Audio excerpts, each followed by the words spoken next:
This video is covering run, hurdle, and pop-up. This station will look very different from child to child and may be impossible for some.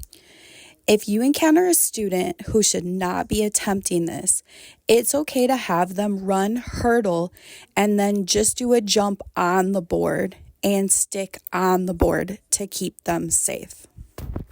The setup for this station is strategic.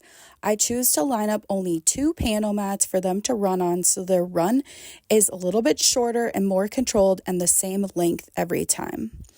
I also choose to jump off the panel mats onto the springboard because it helps their feet reach the correct part of the springboard. I also choose to put the safety zone around the springboard to help keep them safe in case they make the mistake of falling backwards off of the resi when they try their pop-up. I also think seeing that mat there helps make kids a little more confident and go a little harder on their first few tries. Each round when kids get to the station, I would stand there for their first round or two next to the springboard so that if they do begin to fall backwards, that you can help keep them up on the resi.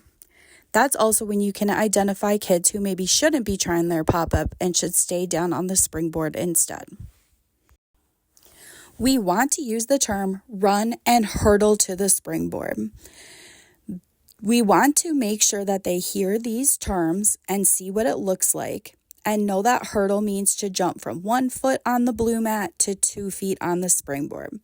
This can be a tricky concept for kids and even made trickier if we talk about it too much.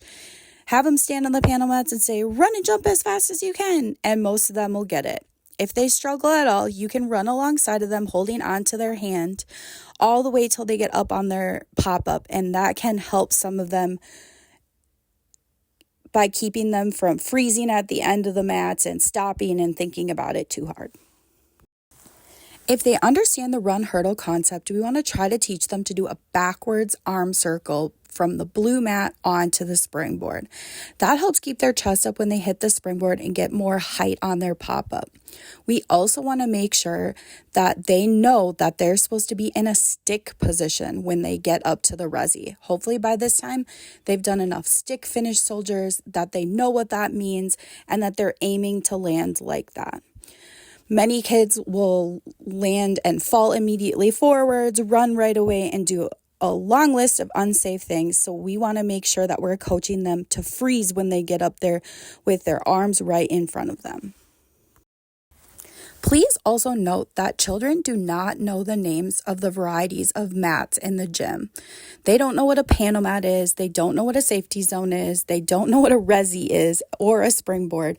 So we need to make sure that when we're giving directions that we're pointing to those things, and that when we're shouting corrections across the gym and when we say things like resi or panel mat, that we understand that they might not know what we're talking about. One other note about setup is to notice that from the panel mat to the springboard can be a really long hurdle for some smaller and younger gymnasts.